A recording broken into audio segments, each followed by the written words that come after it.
जय माता दी। नवरात्रि के इस पावन पर्व पर माता रानी आप सभी भक्तजनों पर अपनी कृपा बनाए रखें। नवरात्रि भारत में सबसे शुभ और हिंदुओं का एक बहुत ही पवित्र त्यौहार है। यह 9 दिनों का एक त्यौहार है जो कि माँ के शक्ति स्वरूप की आराधना करते हुए मनाया जाता है। पूरे भारत में नवरात्रि का पहला दिन बड़े ही उत्साह और उमंग के साथ मनाया जाता है। शारदीय नवरात्रि या महानवरात्रि अश्विन महीने में आती है, जो कि ग्रेगोरियन कैलेंडर के अनुसार सितंबर या अक्टूबर के दौरान आती है। यह अश्विनी माह की प्रतिपदा मतलब पहले दिन को शुरू होती है और अश्विन माह की नवमी को समाप्त होती है। इस वर्ष शारदीय नवरात्रि 15 अक्टूबर 2023 को शुरू होगी और 24 अक्टूबर 2023 को समाप्त होगी। हिंदू पंचांग के अनुसार दिनांक 15 अक्टूबर को शारदीय नवरात्रि का पहला दिन है।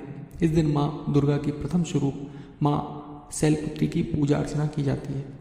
इस दौरान सर्वप्रथम घट स्थापना की जाती है और फिर माँ दुर्गा के आह्वान, स्थापन और प्राण प्रतिष्ठा की जाती है।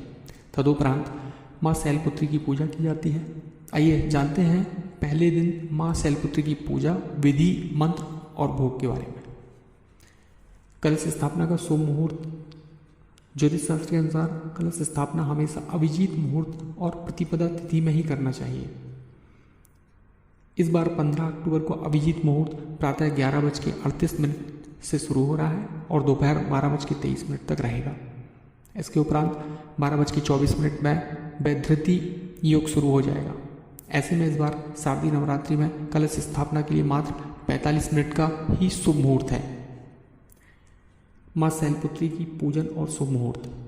माँ शैलपुत्री का पूजन आप अभिजीत मुहूर्त में कर सकते हैं। अभिजीत मुहूर्त प्रातः 11:38 से शुरू हो रहा है और दोपहर 12:38 तक रहेगा। माता शैलपुत्री कौन है, इसके बारे में जानकारी इस तरीके से है।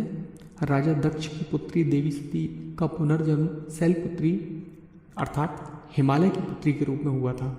उनके दाहिने हाथ में त्रिशूल और बाएं हाथ में गुलाबी कमल है और उनके माथे पर अर्धचंद्र शोभायमान है। उन्हें वृषभ रूणा भी कहा जाता है क्योंकि वह वृषभ पर आरूढ़ है। ये माँ दुर्गा का प्रथम स्वरूप है। माता शैलपुत्री की पूजा विधि इस प्रकार से है। सबसे पहले पूजा का संकल्प लें और घट स्थापना करें। इसके बाद माँ शैलपुत्री की पूजा करें। माता को अक्षत, सफ़ेद पुष्प, धूप, दीप, फल, मिठाई आदि चढ़ाएं। पूजा के दौरान मंत्रोच्चारण करें और फिर माता शैलपुत्री की पूजा करें।